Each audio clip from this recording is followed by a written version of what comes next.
بسم اللہ الرحمن الرحیم۔ محترم ناظرین السلام علیکم۔ آج میں آپ کے ساتھ دیسی ٹوٹکے شیئر کروں گا۔ پودینے کا استعمال کریں۔ پودینے کے استعمال سے نہ صرف متلی سر میں درد کا خاتمہ ہوتا ہے بلکہ یہ عمل تنفس سے متعلق تمام خرابیوں مثلاً سینے کی جھکڑن، حلق، پھیپھڑوں کی سوزش کو دور کرتا ہے۔ پودینے کا روزانہ استعمال دمے کے مریض کے لیے کارآمد ہے۔ اسی طرح کالا زیرہ کا استعمال، اس کا تیل جسم پر مالش کرنے سے ہڈیاں مضبوط ہوتی ہیں۔ کھانوں میں اس کا استعمال معدہ اور آنتوں کی بیماریوں سے تحفظ دلاتا ہے۔ یہ سانس لینے کے نظام کو بھی بہتر بناتا ہے، جسم کی قوت مدافعت بڑھاتا ہے۔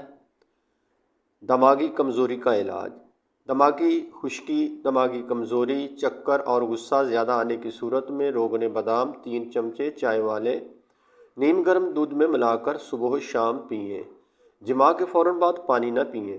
اطباء کی تحقیق ہے کہ جماع کے فوراً بعد پانی نہیں پینا چاہیے۔ ایسا کرنے سے تنفس یعنی دمہ کا مرض پیدا ہو جاتا ہے۔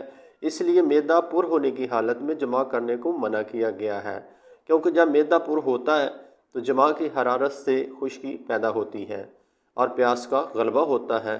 مردانہ کمزوری دور کرنے کا آسان نسخہ: روزانہ رات کو سونے سے پہلے 2 نر چھوہارے آدھا کلو دودھ میں اتنا پکائیں کہ دودھ 1 پاؤ رہ جائے۔ جب نیم گرم دودھ ہو جائے تو چھوہارا نکال کر کھا لیں اور دودھ پی لیں۔ اس کے استعمال سے ہر قسم کی کمزوری دور ہو جاتی ہے۔ پٹھوں کی کمزوری، کالی مرچ پٹھوں کی کمزوری دور کرتی ہے۔ 5 ہفتوں تک دوپہر اور رات کے کھانے سے 1 گھنٹہ پہلے 21 کالی مرچوں کو 2 کپ پانی میں ابالیں۔ جب پانی 1 کپ رہ جائے تو چھان کر پھیکا پی لیں۔ اس کے استعمال سے آپ اپنے اندر ایک نئی طاقت محسوس کریں گے۔ نامردی اور سونڈ، سونڈ نامردی کا علاج ہے۔ بے پناہ قوت جمع بڑھا کر جسم میں نئی جان بھرتی ہے۔ دوپہر اور رات کے کھانے میں اپنے سالن پر چائے کے چمچ کا چوتھا حصہ پسی ہوئی سونڈ ڈال کر کھائیں۔ آپ کی زندگی بدل جائے گی۔ شکریہ۔